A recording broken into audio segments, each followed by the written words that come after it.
College के second year में था मैं उस वक्त, जब मेरे साथ ये वाकया पेश आया था जो कि मैं ज़िंदगी भर नहीं भूल पाऊंगा। मेरा दोस्त रॉबिन मेरे घर से बस थोड़ी ही दूर पर रहता था। उसने कॉलेज में एडमिशन नहीं लिया था क्योंकि उसके फादर की तबीयत सही ना होने की वजह से उनकी दुकान वो ही संभाल रहा था। मैं और रॉबिन बचपन से साथ खेले थे और पूरे गांव में सब हमको जानते थे। हमने ये डिसाइड किया कि अब हम रोज़ सुबह सुबह मॉर्निंग वॉक के लिए जाया करेंगे। हमारा गांव मेन रोड यानी हाईवे से कनेक्टेड नहीं था, यानी तकरीबन 10 किलोमीटर जाना पड़ता था रोड तक पहुंचने के लिए। और इस कच्चे पक्के रास्ते के दोनों तरफ घना सुनसान जंगल था। तो पहले दिन के लिए ये डिसाइड हुआ कि हम सुबह 6 बजे चौपाल के पास वाले बड़े पीपल के पेड़ के पास मिलेंगे। उस वक्त मोबाइल तो नहीं चलते थे और लैंडलाइन फ़ोन भी गांव में सबके घरों में नहीं था। बस फिर अगली सुबह 6 बजे मैं वहां पहुंच गया और 1-2 मिनट में ही रॉबिन भी आ गया। सर्दी का मौसम चल रहा था और खुला इलाका होने की वजह से गांव में काफ़ी फॉग और सर्दी रहती है। और जब तक हम वापस आते थे तो सूरज निकलने लगता था। ऐसे कई दिन तक चलता रहा और अब हमें वॉकिंग और जॉगिंग करने में मज़ा आने लगा था।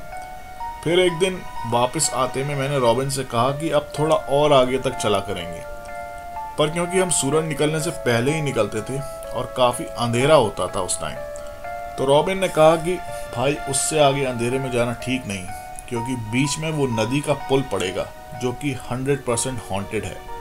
वहाँ रात के वक्त लोगों को भयानक चीज़ें देखने को मिली हैं और कहा जाता है कि कोई सरकटा भी बसता है वहाँ नदी किनारे। इस पर मैंने हंसते हुए कहा, अरे मेरे दोस्त, ये सब लोगों की बनाई हुई बातें हैं और तू जानता है कि मैं इन सब चीज़ों में बिलीव नहीं करता हूँ।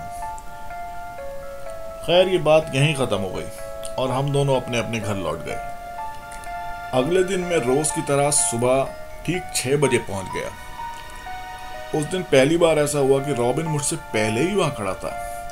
मैं जैसे ही उसके पास पहुँचा तो उसने चलना शुरू कर दिया। मैंने हंसकर कहा, ओहो, आज तो जल्दी आ गया तू। लेकिन रॉबिन ने कुछ जवाब नहीं दिया। उसका बिहेवियर मुझे थोड़ी ही देर में कुछ अजीब लगने लगा, क्योंकि वो बहुत ही हंसी मजाक करने वाला आज बिल्कुल चुप था। 2 मिनट बाद मैंने फिर कहा कि क्या हो गया, क्या नाराज है अपने दोस्त से? तो उसने मेरी तरफ एक झटके से देखा और अपनी उंगली अपने होंठों पर रख ली और फिर चलते चलते एकदम जॉगिंग स्टार्ट कर दी, मतलब हल्के हल्के दौड़ना शुरू कर दिया। उसका फेस आधा तो मफलर से ढका हुआ था, तो फेस एक्सप्रेशंस तो पता नहीं चल रहे थे, पर इतना ज़रूर लगा कि उसकी स्किन का कॉम्प्लेक्शन काफ़ी सफ़ेद सा था। खैर, मैं उसके साथ जॉगिंग करने लगा, लेकिन अब मैं बहुत अनकंफर्टेबल फील करने लगा था। थोड़ी देर में जॉगिंग करते करते हम उस पॉइंट से भी आगे निकल गए जिस पर से हम रोज़ लौट आते थे।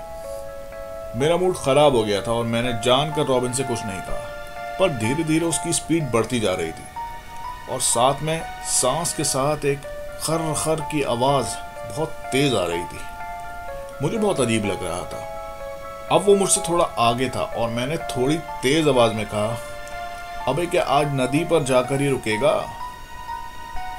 बस मैंने इतना कहा था कि रॉबिन ने उसी पल किसी जानवर की तरह चारों हाथ पैरों पर भागना शुरू कर दिया और एक अजीब सी सीटी जैसी आवाज़ सुनाई देने लगी। वो इतनी तेज भागा कि कुछ ही सेकंड में मुझसे बहुत दूर जाकर उस नदी के पुल पर जाकर रुका, जो कि वहां से देखा जा सकता था क्योंकि रास्ता बिल्कुल सीधा था। अब तक तो कोई गधा भी समझ जाता कि ये रॉबिन तो नहीं है। मेरे हाथ पैर कांप रहे थे और मुझे अब ये लगा कि मैं यहाँ से भाग क्यों नहीं रहा। फिर मैंने वापस घर की तरफ दौड़ लगा दी। थोड़ा आगे जाकर मैंने पलट कर देखा तो वो मंजर देखकर मेरा बचा कुचा खून भी सूख गया।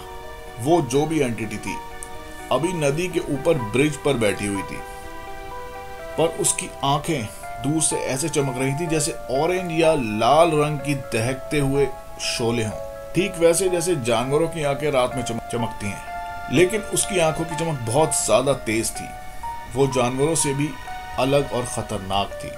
मैं ये सब देखकर पलटकर फिर भागा और ज़ोर से किसी से टकराया और ज़मीन पर गिर गया। देखा तो सामने रॉबिन खड़ा था। मैं उसे देखकर ज़ोर से चिल्लाने लगा, कौन हो तुम? मुझे जाने दो। मैं उठकर भागने की कोशिश करने लगा, पर एकदम चक्कर से आए और सर घूमने लगा। शायद मेरा ब्लड प्रेशर हाई होगा उस टाइम। रॉबिन ने मुझे पकड़कर वहीं बिठाया और मुझसे कहा कि क्या हुआ, क्या बात है। ये मैं हूँ रॉबिन, तेरा दोस्त। उसकी आवाज़ सुनकर मैं कुछ रिलैक्स हुआ। बस इस सब के चलते सूरज निकल चुका था, थोड़ा उजाला हो गया था, लेकिन मैं कुछ भी बोलने की हालत में नहीं था। बस मैंने रॉबिन से इतना कहा कि जल्दी घर ले चल मुझे अपने घर ले गया और फिर कुछ नॉर्मल हो जाने के बाद मैंने उसे सब कुछ बताया तो वो बहुत हैरान हुआ। फिर उसने बताया कि मैं आज थोड़ा लेट हो गया था और जब मैं वहाँ पहुँचा तो तू भी नहीं था। मैंने 10-15 मिनट वहाँ तेरा इंतज़ार किया, फिर ये सोचकर अकेला ही वॉक पर चल दिया कि शायद आज तू नहीं आएगा, और फिर तुझसे टकराया। इस इंसिडेंट के होने के बाद हमने ये सब किसी को इसलिए नहीं बताया कि कोई हमारी बातों पर यकीन नहीं करेगा, पर जब और लोगों से इस बारे में इन्वेस्टिगेट किया कि क्या वो रास्ता और नदी का पुल हॉन्टेड है, तो पता चला कि हमारे ही गांव के कई लोगों को इस खतरनाक एंटिटी ने कभी किसी औरत बनकर या बच्चे के रूप में या सरकटा कुछ इस तरह से काफ़ी लोगों को डराया है। लेकिन फिर उस दिन के बाद अंधेरे में वहां से गुजरने की हिम्मत आज तक नहीं हुई। जी हाँ फ्रेंड्स, ऐसी कुछ एंटिटीज होती हैं जो कि शेप शिफ्टर्स कहलाती हैं, यानी किसी का भी रूप धार कर आपके सामने आ सकती हैं। अगर आपके साथ या आपके किसी जानने वाले के साथ ऐसा कुछ हुआ है तो हमें अपनी स्टोरी इस ईमेल पर सेंड ज़रूर करें। आपकी स्टोरी आपके नाम के साथ मैं स्टोरी टेलिंग सेशन में सबके साथ शेयर करूंगा।